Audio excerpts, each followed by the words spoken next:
ইলিয়াস নেতা ফেতা গনে না, ইলিয়াস রে খোঁচা দিও না। ভাবি কো ইজ্জত রাখতো না যদি মাথাটা গরম হয়। আজকে জামাতের আমির রিনিয়া কিতা কইছে দেখছনি ভাষাটা কি ভিডিও আছে নাকি? মানে এরকম কিন্তু বইলা ফেলবা। চাচা সমস্যা কি? ভিডিও আছে নাকি আপনার কাছে? টাকা পয়সা লেনদেনের কোনো কিছু আছে? সমস্যাটা কোথায়? আপনি এসে বললেন মাফ করে দিলাম। আজকের পর থেকে জামায়াতে ইসলামকে কোনো জায়গায় কোনোভাবে ছাড় দিয়ে ইলিয়াস হোসেন কথা বলবে না। আপনাদের সম্মান থাকলো কি না থাকলো যায়ও না আসেও না, কারণ এই জামাত ইসলাম আর আওয়ামী লীগের মধ্যে কোনো পার্থক্য নেই। আজকে আমরা মির্জা ফখরুল সাহেব নিয়ে আলাপ করি। হ্যাঁ, বুঝে দেখি বিএনপি আসলে একটা দল হয়েছে, কিন্তু কেন একটা রাজনৈতিক দল হয়ে উঠতে পারে না। শুনে মনে হইতে পারে তিনি খুব বেয়াদবি করিচ্ছে, এরকম সিনিয়র রাজনৈতিক নেতাদের সম্পর্কে কথা কইছে, ওই কি কথা কওয়ার যোগ্যতা আছে না নাকা পড়া আছে। আজ না বুঝে দেখি যে আমি যে কথা কইছি যে কথাটা বুঝে কইছি না বুঝে কইছি, নাকি মির্জা ফখরুলরা বিএনপি না বুঝে কথা বলে। টান উত্তেজনা চলছে ভারত পাকিস্তান সীমান্তে। দুই দেশের নেতাদের মুখেও রণগর্জন। সর্বাত্মক যুদ্ধের চূড়ান্ত প্রস্তুতি নিয়ে রণমূর্তিতে দুই দেশের সামরিক বাহিনীও। পাকিস্তানের একটি সিদ্ধান্ত যা ভারতের কপালে চিন্তার ভাঁজ ফেলেছে। দুই দেশের চলমান উত্তেজনার মাঝে আকাশপথে শুরু হয়ে গেছে এক নীরব সংঘর্ষ। এমন পরিস্থিতিতে পরমাণু অস্ত্রধারী দুই দেশের লড়াইয়ে কে জয়ী হতে পারে তা নিয়ে চলছে চুলচেরা বিশ্লেষণ। সিন্ধু পানি বন্টন চুক্তি স্থগিত নিয়ে ভারতকে সরাসরি হুঁশিয়ারি দিলেন পাকিস্তান পিপলস পার্টির নেতা বিলওয়াল ভুট্টো জারদারিও। সিন্ধু পাকিস্তানের বলে ভয়ানক হুঙ্কার ছেড়েছেন তিনি। তার মতে হয় সিন্ধু নদ দিয়ে পাকিস্তানের প্রাপ্য পানি আসবে, নয়তো সিন্ধু দিয়ে ভারতীয়দের রক্ত বইবে। ভারতের বিরুদ্ধে যে কোনো অবস্থান নিতে ইরানকে পাশে চায় ইসলামাবাদ। পরমাণু শক্তিতে কাছাকাছি লেভেলে তারপরেও পাকিস্তানের বিরুদ্ধে যে কোনো সিদ্ধান্ত ভারত নিতে গেলে হাজারবার ভাবে। আসসালামু আলাইকুম প্রিয় দর্শক, বর্তমান সময়ের রাজনৈতিক প্রেক্ষাপট বা পরিস্থিতির উপর বিশ্লেষণ করে আপনাদের সামনে কিছু গুরুত্বপূর্ণ ভিডিও ফুটেজ নিয়ে হাজির হয়েছি। এমনকি দর্শক, আমি আশা করছি যারা ভিডিওটি অন করেছেন তারা সম্পূর্ণ ভিডিওটি মনোযোগ সহকারে দেখবেন, তাহলেই বুঝতে পারবেন ভিডিওর মূল রহস্য বা আসল ঘটনাগুলো। তো প্রিয় দর্শক, আমি আর বেশি কথা বাড়াতে চাই না, চলুন দেখে আসি আজকের সেই কাঙ্ক্ষিত ভিডিওগুলো। তবে তার আগে বলি, যারা এখনও চ্যানেলটি সাবস্ক্রাইব করেননি তারা চ্যানেলটি সাবস্ক্রাইব করে পাশে থাকা বেল আইকনটি বাজিয়ে দেবেন, আর যারা ইতিমধ্যে সাবস্ক্রাইব করে রেখেছেন তাদেরকে অসংখ্য ধন্যবাদ। তো চলুন দর্শক, একটা লাইক দিয়ে আমরা ধারাবাহিকভাবে সকল ভিডিওর বিস্তারিত আলোচনা দেখে আসি। ইলিয়াস নেতা ফেতা গনে না, ইলিয়াস রে খোঁচা দিও না। ভাবি কো ইজ্জত রাখতো না যদি মাথাটা গরম হয়। আজকে জামাতের আমির রিনিয়া কিতা কইছে দেখছনি ভাষাটা কি ভিডিও আছে নাকি? মানে এরকম কিন্তু বইলা ফেলবা হান্নান মাসুদ। তবে ছেলেটার মধ্যে অনেকে বলতেছে সততা নাকি আছে, না থাকলে সাংবাদিক ইলিয়াস আর জুলকারনাইন সায়ের সহ আরেকজন আছে ক্যারেক্টার, হ্যাঁ নাম নিলাম না, ওনাদের বিরুদ্ধে একটা স্ট্যাটাস দিয়ে ফেলা। ইলিয়াস ভাই লেখছিল মাসুদ তুমি ভালো হয়ে যাও, তারপরে কিছু দুর্নীতির খবর টবর এরকম লেখছিল। বাট মাসুদ বলছে যে ভাই আপনারা আসলে কি শুরু করছেন। অনেকটা সে ক্লান্ত, হতাশ, বিরক্ত সাংবাদিক ইলিয়াস, জুলকারনাইন সায়ের সহ আরো কয়েকজন অনলাইন অ্যাক্টিভিস্টদের উপর।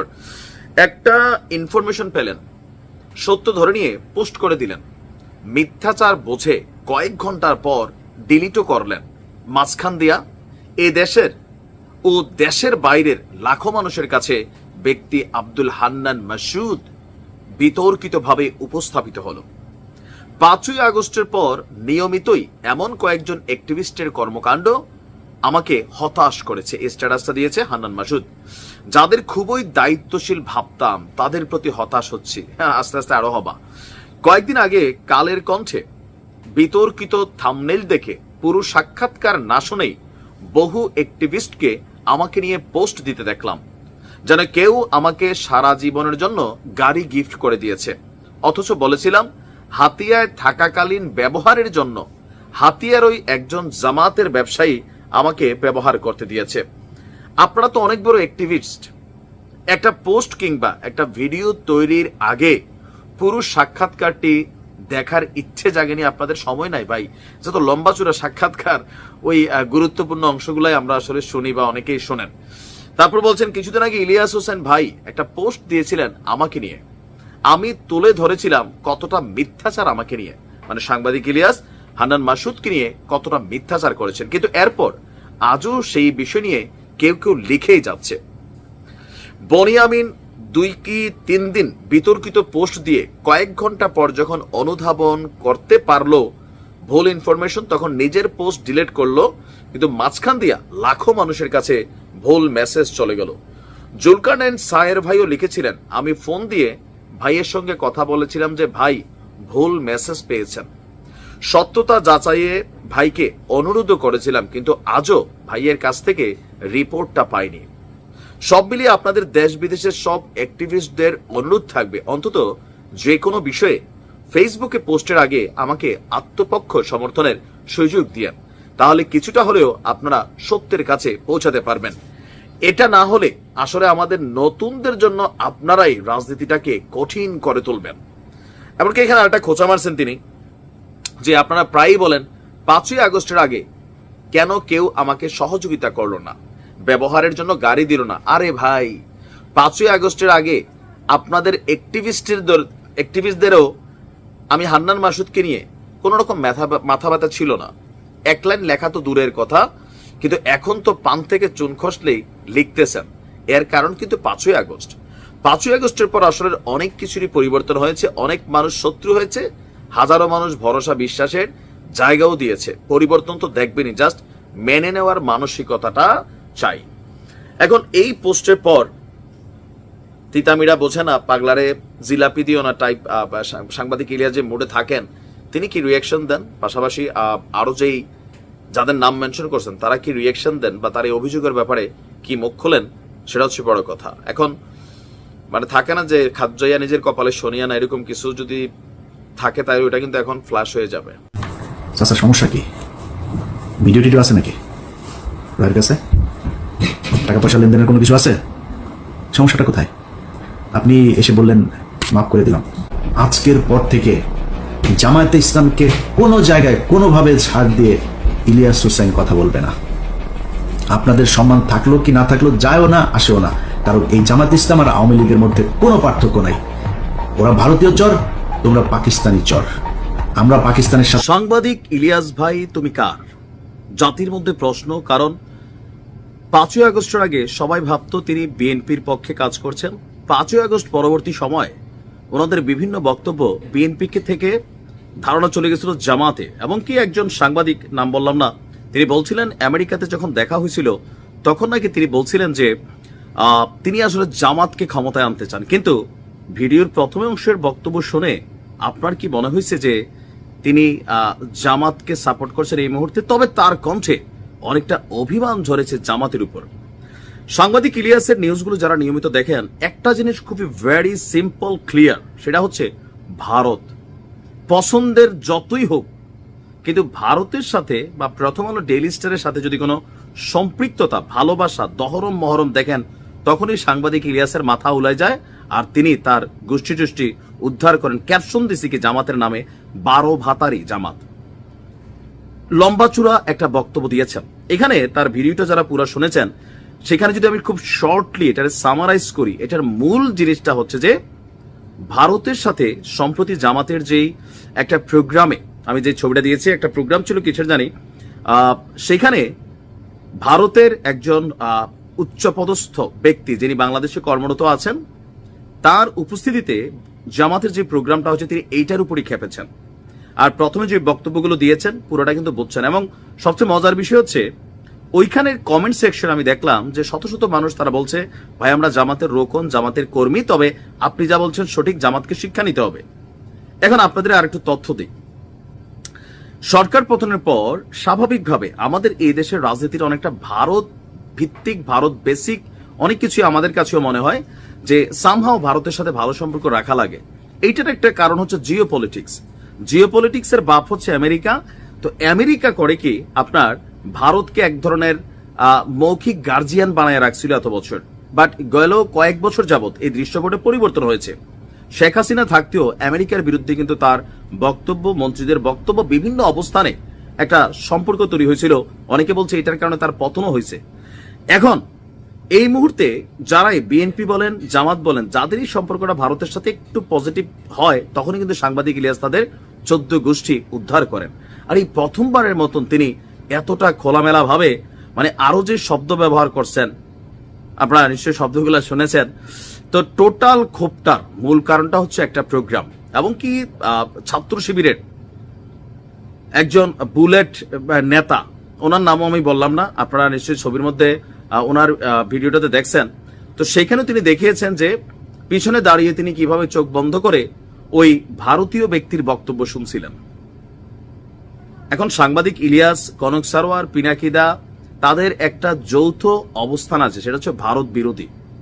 পাকিস্তানের পক্ষে যান, তারা কিন্তু পাকিস্তানকে সাপোর্ট করে। সাংবাদিক ইলিয়াস বলে, ভাই পাকিস্তান যাও, পাকিস্তান শপিং করো, পাকিস্তানের মেয়েরা সুন্দর, ছেলেরা সুন্দর।